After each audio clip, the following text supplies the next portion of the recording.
Siaya, when Rigathi Gachagua was going to church and he was attacked there by armed people and so on. All the way the 3 weeks ago or 4 weeks ago, when Linda Matiang'i convoy was stoned in a place called Keumbu in Kisii. Those guys were arrested. They were to court on Monday. There wasn't a prosecutor, there wasn't a file, there was nothing. The magistrate released them, they walked away. When the local member of parliament was invited to record a statement by the DCI, he did not as much as turn up.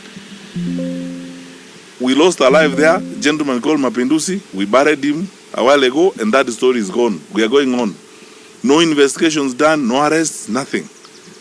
2 weeks earlier, elected leaders, members of the county assembly in Kisii, were beaten up by thugs in the center of town at 9 a.m. in the morning.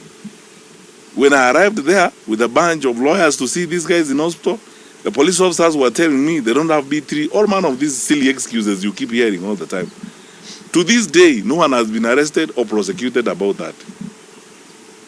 The county government there in Kisii is running a militia, terrorizing people at night, going to estates, beating up people and so on, with the acquiescence of the police.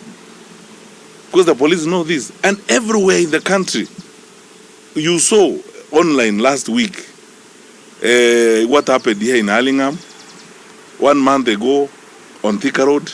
9 o'clock in the morning, thugs closed the road and terrorized people. We have begun our final descension into chaos. The question now for us as Kenyans is, how do we approach this and what are we going to do? So we are beyond condemning, beyond threatening, beyond asking for action. I think for me, beginning now, and I will consult with my colleagues in the opposition, we are going to have a retreat next week. And all Kenyans of goodwill, let us now engage our thoughts and minds on how are we going to deal with this government. Because this is not ordinary business. What you are seeing here is not ordinary business. There are no arrests.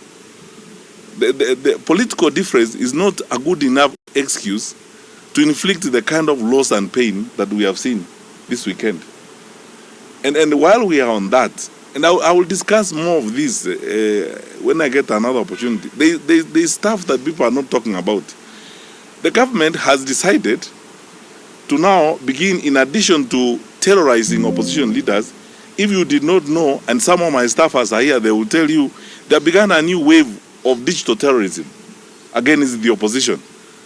They have acquired resources from some criminal groups in the nation country, and they are accessing social media accounts of opposition leaders.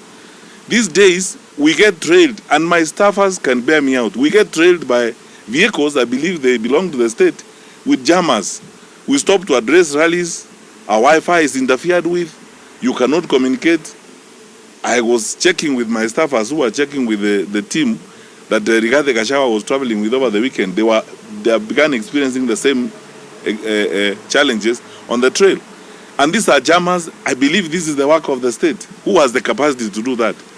You have seen unprecedented investment in propaganda, fake news, and so on.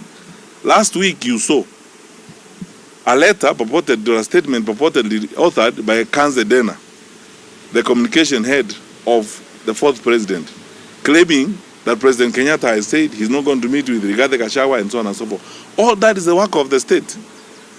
Now the state is investing huge amounts of money in propaganda, in fake news, and so on, targeting the opposition and so on, instead of focusing on the challenges we have as a country. All these are acts of a government that is not interested in the order and stability of the country.